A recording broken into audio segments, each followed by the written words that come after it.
everybody, and welcome back to the Blu-ray Hunter. I'm the Blu-ray Hunter, Jonathan Moody, and I've got a fun show for you guys. We're going to be talking about a little movie called Assault at Precinct 13, which actually should be called Assault at Precinct 9, Station 13 or something like that. It's ridiculous. But Division 13, that's it. But no, this is a feature. This is the first. So this is part of my director's early works. This is and this is a segment I'm going to do where I'm going to review a movie from a director's early work. Very simple. But I had decided to do this one for John Carpenter because this was his second film. Unlike the one I did with Kevin Smith, where it was his first film, this is his second film.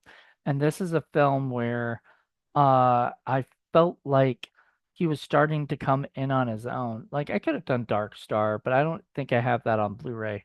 I wanted to keep it to things I had on Blu-ray already and or I could buy and whatnot. And so like I said, I had this already.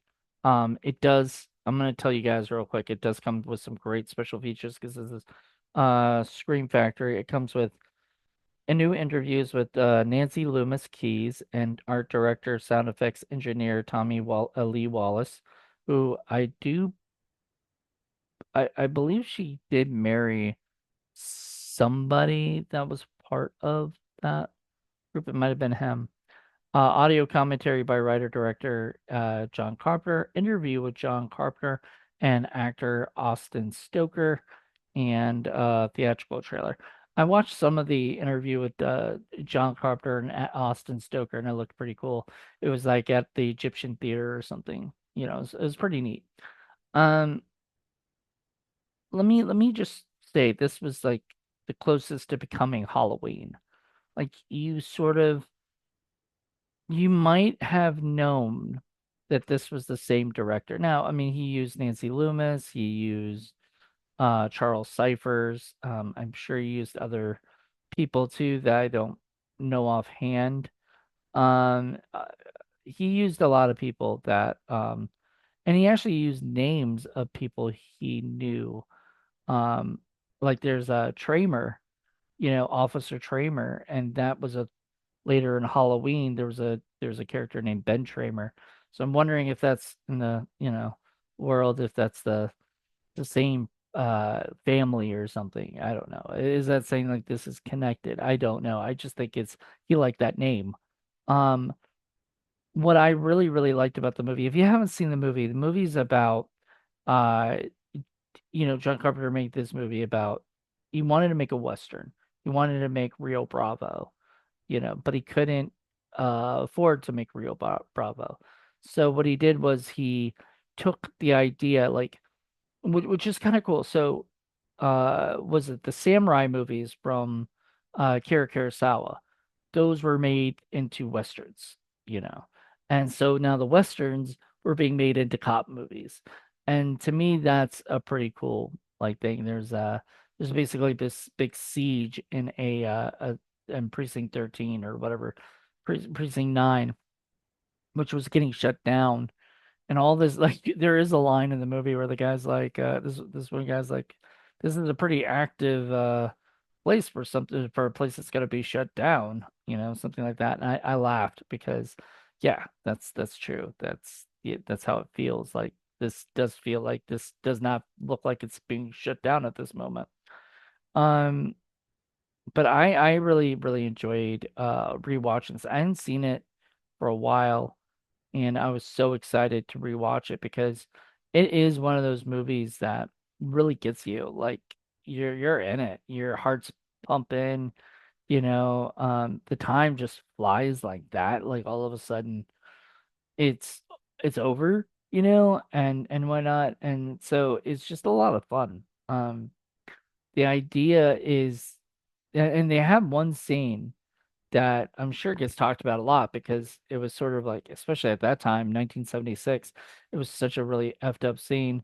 But Kim Richards, who is the sister of Kyle Richards, who's in Halloween, but Kim Richards was in the in this, she's the little girl that gets shot in the beginning of the movie that kind of starts this whole thing off because once she gets shot, they go after or the father goes after the man who shot her or whatever, shoots him, and then they come after him and they he kind of goes catatonic and stuff and in shock and they have to defend themselves against this siege that's happening with all these gang members who are all um interracial gang is an interracial gang which I don't know if that was like if that was at that time like normal, because I always remembered it as like all the gangs had, were one color, you know, or so. But they it didn't do that. Whoa, why did I get a message? So yeah. So yeah, it was an interesting movie and for his early works, it's incredible. Like I said, it made your heart pound. It got you really stoked. You didn't know what was going to happen next necessarily. Not like I said, I'd seen it, but it'd been a while. And I like to do that. Like I had this show, I don't know if you guys watch it or not, it's called Rewatch and Review. And I rewatch movies I haven't seen in a while and I review them. I would have picked this for that, but I chose yeah, I want to pick those for like movies I really enjoy or really love or just haven't seen them in a while. And for this, I was like, it's John Carpenter's early work. Let me check it out. I was almost thinking about The Fog, but like we already did that for Film Freaks.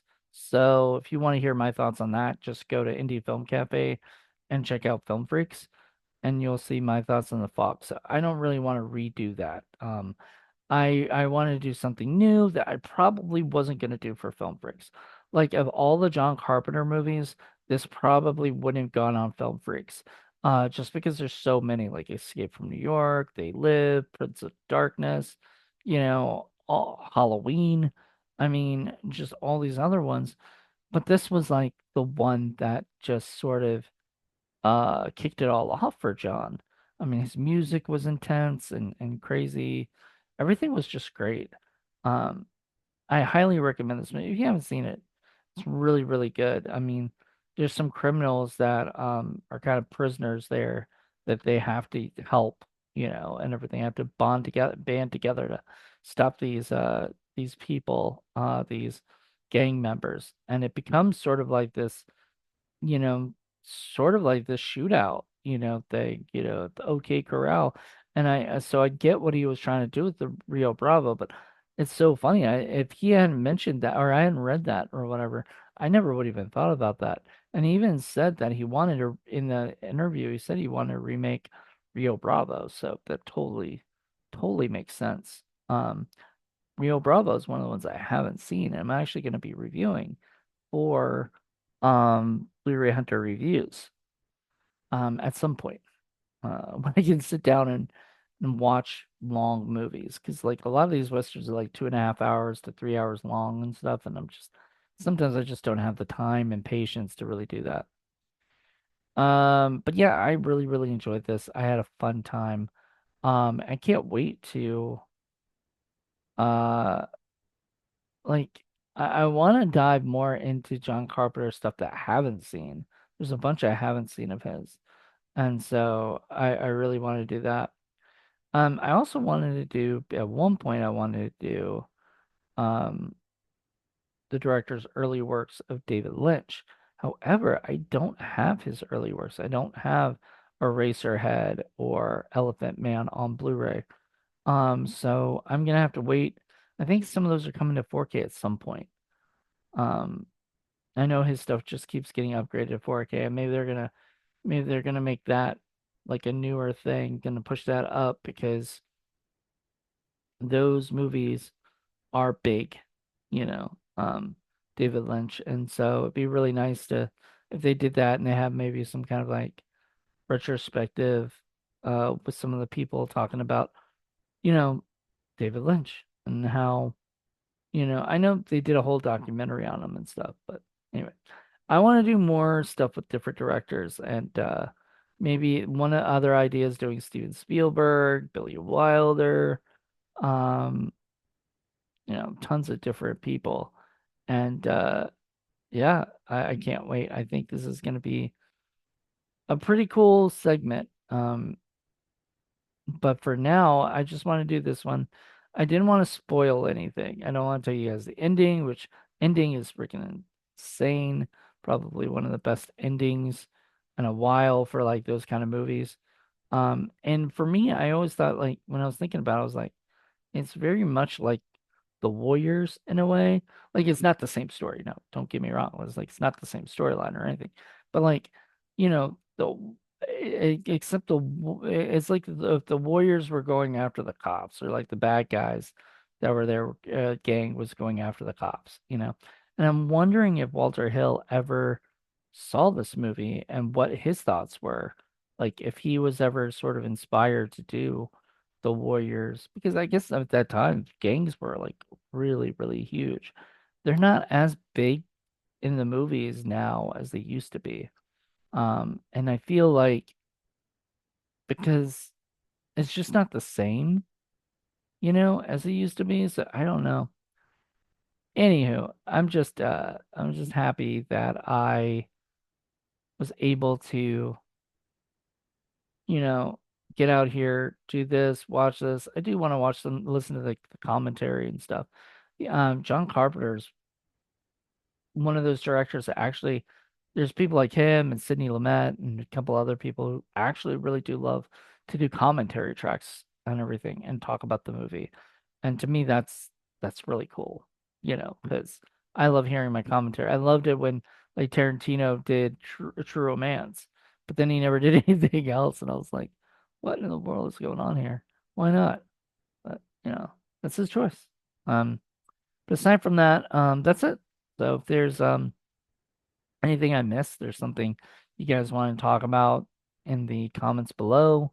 But also give me a subscribe and if you haven't subscribed already, if this is the kind of content you'd like to listen to, give me a subscribe. Just let me know what you guys think and were you a big fan of Assault at Precinct 13, the first one, the original? I have not even I own the remake on Blu-ray, but I've never seen it. And maybe one day I'll do that because I want to do a segment at some point where I watch a movie and then I watch the original and then I watch the remake and I care compare and contrast. But I just haven't, I just haven't done that yet. That means I have to watch two movies back to back, double header, double feature. But we'll see. I might do it. Can't count that out. Well, I hope you guys enjoyed this. Let me know what you guys think. If you guys really, if this is your cup of tea, um, and whatnot, or if you have any other ideas for different things. So until then, everybody, bye.